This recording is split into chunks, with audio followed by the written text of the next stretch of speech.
Hello and welcome back to Wisdom Warriors. It's a lovely, lovely, sunny, warm day in London, the warmest day of the year so far. 18 degrees. I mean, who wouldn't be happy? It's unprecedented. 18 degrees in February. That is just unheard of. So, I think we need to enjoy and make the most of this weather that God has presented us today. I'd like to say a very, very big thank you to our subscribers. And as usual, I'm extending a warm welcome to new subscribers. Come and join me. Come and learn with me. Please, I am so passionate about plants and I just want to give whatever wisdom I have about plants to you. So come on board, join me, subscribe, give a thumbs up. Those thumbs ups are so important because they encourage me to put out more content out there for you to watch. So thank you so much for subscribing. And please, if you haven't subscribed, please do so and share these videos as well. So I'm back with another plant care video. And just to mention that with my plant care videos, they're just for really typical houses with normal temperatures. There are no greenhouse effects, no special soil or special compost, just ordinary compost that I buy in the supermarkets or in the garden centers. And occasionally I give my plants plant food as a treat, not as a regular thing. Just once in a while, I treat them to some plant food. Today I'm going to focus on a plant which, in my opinion, is quite an unusual indoor plant. It's called Philodendron, and this particular variety is called emerald green because of the shade of its leaves, which are emerald green in color. Emerald green is a robust and strong plant which has very, very large heart-shaped leaves. Here you've got one that is quite large. They can grow up to 18 inches. It's a low maintenance plant and doesn't require that much water. And I will talk about how to water it later in the video. It's actually a vine and can be trained to grow upwards. When I first got this one, it was didn't have any particular shape. So I decided to use a stick to help it grow upwards. So I clipped it onto this stick to help it grow upwards. But it doesn't, the leaves don't have any regular pattern. They just grow randomly. And I just love the fact that it doesn't have a shape. I call it my shapeless friend because you never know where the leaves are going to pop out of. It's just, I love this plant so much because I think it is so rare and so beautiful because of the fact that it doesn't have any regular shape. It grows slowly but quite steadily, and from time to time it will produce a new leaf. And every time it does so, it comes as a surprise because you never really know when the leaves are going to appear. And as I can see, actually, there's one beginning to form here. It will take its time to actually open, and then one day it will just suddenly be a leaf. Like this one. I think this was the newest one, the latest one. So yeah, this plant just never fails to surprise me. Emerald green thrives in bright light, but it does not like direct sunlight because As with many plants, this tends to scorch the leaves, they turn brown, and then they die. But it can also survive in areas that are not that well lit.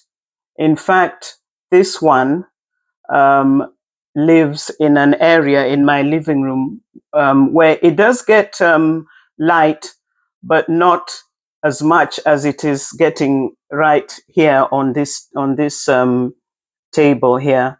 So it can survive in bright light, or it can survive in dimmer conditions. Obviously, it will grow quicker if it is in more bright light than not.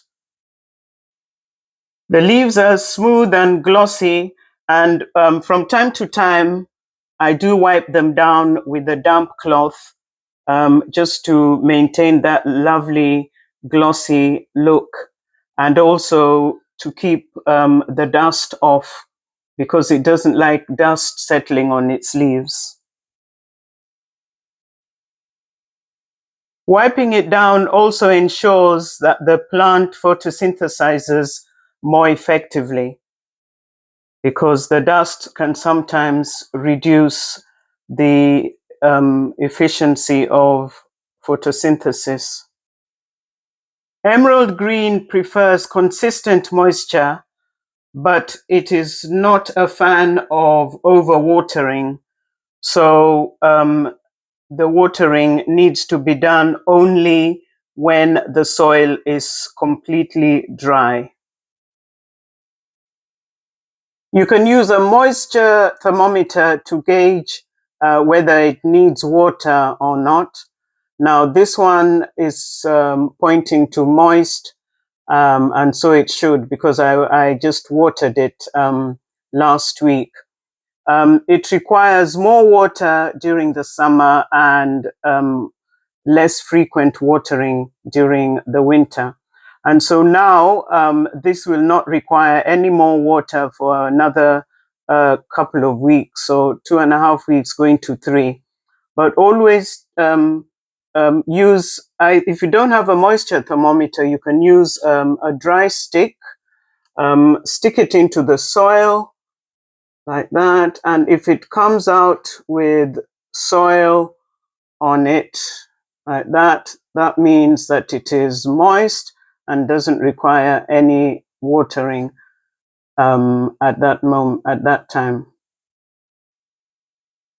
It prefers bottom watering, so the water should go into the saucer so that the roots take in the water from the bottom.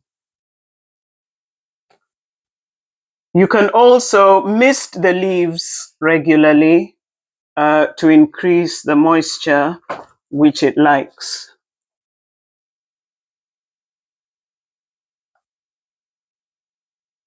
Emerald green can be propagated, and what you need to look for if you want to propagate your plant is you need to look for aerial roots like these two here. Got 2 aerial roots here and some nodes here. So if I were to propagate this part, I would probably cut it somewhere there, and then either stick it into water to develop more roots, or stick it straight into a pot with soil in it, so that it grows directly in the soil. I can see that there's a small offshoot from the mother plant in here, and it looks like it's really struggling to grow, probably because the bigger leaves are stopping it from getting enough light. So I might just pull that one right out and plant it in a pot of its own to see what happens. So I'm going to take my pruning shears, clean them first of all.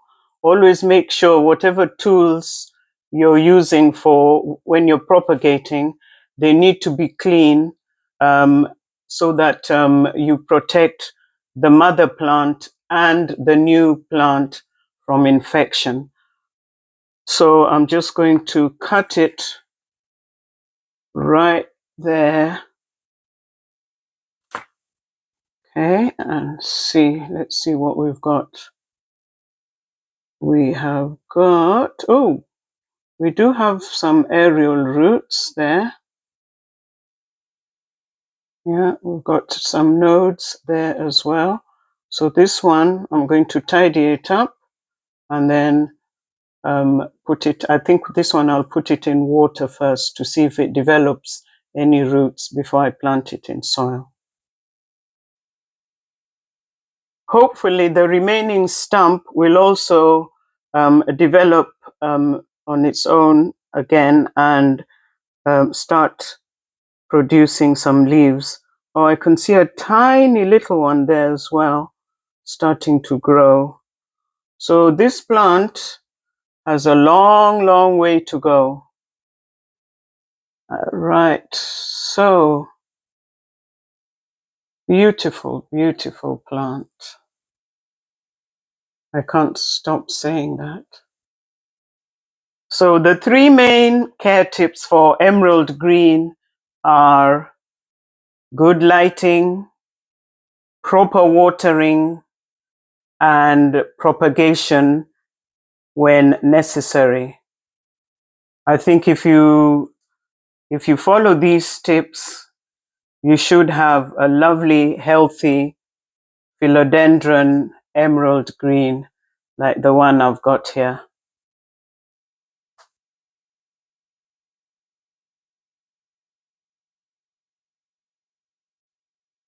Thank you for watching my video. I hope that the care tips I've given will be useful for your philodendron emerald green to thrive.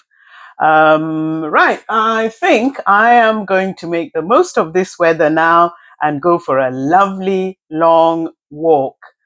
Until my next video, bye. See you then.